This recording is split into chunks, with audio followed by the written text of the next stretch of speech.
You know, in the C programming language, even a simple piece of text, it's got a secret. It's a concept that trips up a ton of developers, but it's also the key to really unlocking C's power. So today, we're going to pull back the curtain on that secret and truly master how C handles strings. So why is text so special in C? Well, unlike a lot of modern languages, C is way closer to the metal. It's working closer to the hardware. And that gives you, the programmer, this incredible amount of control. But yeah, with great power comes great responsibility, right? And the way C handles text is the perfect example of this whole trade-off. And here it is. This is the big secret, the thing that everything else is built on. See, C doesn't actually have a dedicated string data type like other languages do. A string is just an array of characters. That's it. And the only way the computer knows where that text ends is by looking for this special, invisible character at the very, very end. It's called the null terminator. That's the whole secret right there. Okay, so here's our game plan for mastering this. First up, we're going to dive deep into C's big secret, that null terminator. Then we'll see how to actually bring strings to life. Getting input and printing stuff out. After that, we'll open up the programmer's toolkit, string.h, check out the essential functions, use them in a real-world example, and then we'll wrap it all up with the golden rules you've got to remember. Seriously, it all comes back to this one thing, the null terminator. If you can get your head around this one little detail, I promise you're going to save yourself from so many bugs and headaches down the road. So the easiest way to think about this is like the null terminator is a stop sign. Imagine a function that needs to print a string or figure out how long it is. It starts at the very first character and just goes and goes and goes, one character at a time, until bam, it hits that \0 stop sign. Without that stop sign, the program has no idea when to stop. It would just keep on reading into random parts of memory, and that's when you get crashes and all sorts of weird, unpredictable behavior. Okay, so now we get what a string is in memory, but how do we actually, get input from a user and then show text back to him? Let's check it out. All right, so a lot of people starting out use scanf for input. And hey, at first it seems fine, but it's got this one huge flaw. It stops reading the second it sees a space. That makes it pretty much useless if you want to grab something like a full name or a whole sentence. Let me show you exactly what I mean. So let's say a user types in Oliveli. What happens? Well, scanf reads A, L, I. Then it sees the space, and it just stops, dead in its tracks. It slaps that null terminator right after the I, and the whole Veli part, poof, gone. It's just left floating in the input buffer, totally ignored. So what's the fix, right? Well, for a long time, people used a function called gets, because hey, it reads spaces. But, and this is a huge but, as you can see here, it is so dangerously unsafe. The problem is, gets has no clue how big your bucket is, how much memory you've set aside. This leads to a massive security hole called a buffer overflow. And we're not just talking about a simple program crash. A hacker could use this to inject their own malicious code to take over your program. That's why gets is literally banned in modern coding. So the correct, modern, and most importantly, safe choice is always fgets. That's the one with the check mark. It does the same job, but it makes you tell it the maximum size of your buffer. And that simple change prevents overflows entirely. Now, on the flip side, printing things out is a little easier. You can always use printf, of course, but there's this really handy little function called puts.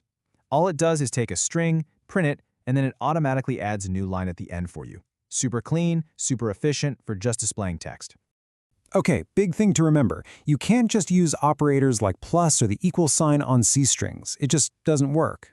Instead, C gives us this awesome toolkit, a whole library of functions inside string.h. And to get access to all these tools, all you have to do is include that header file at the top of your code.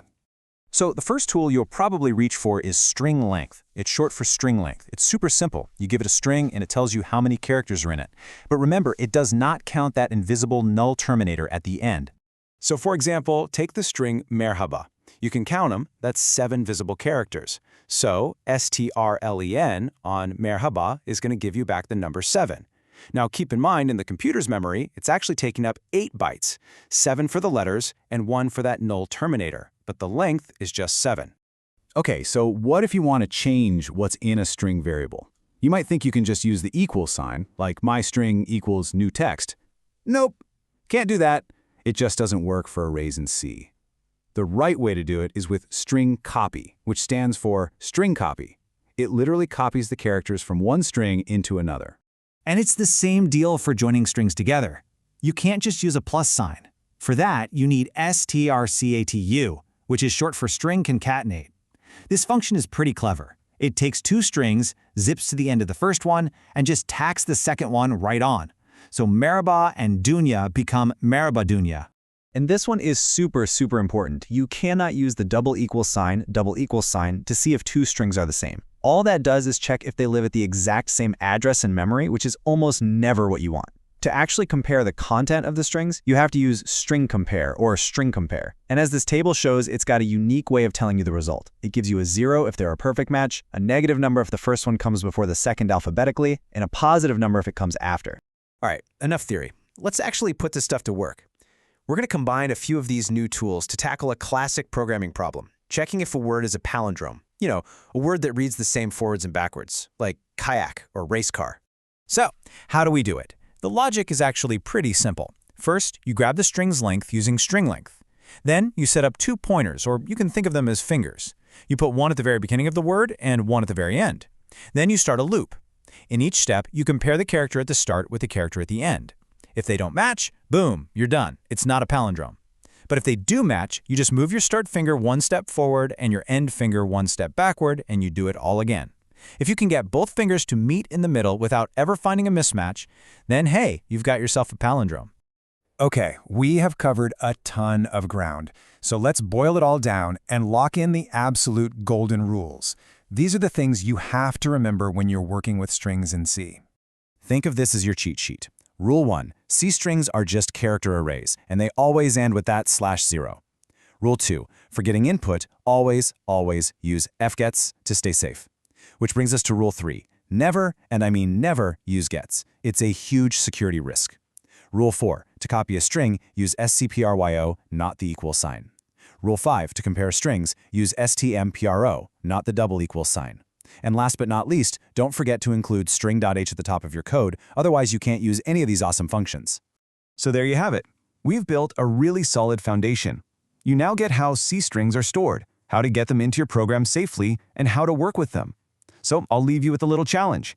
Now that you have these tools, how would you combine them? You know, maybe strln inside a loop to solve a slightly harder problem, like finding the longest word in a whole sentence. The tools are all yours now. It's time to build something.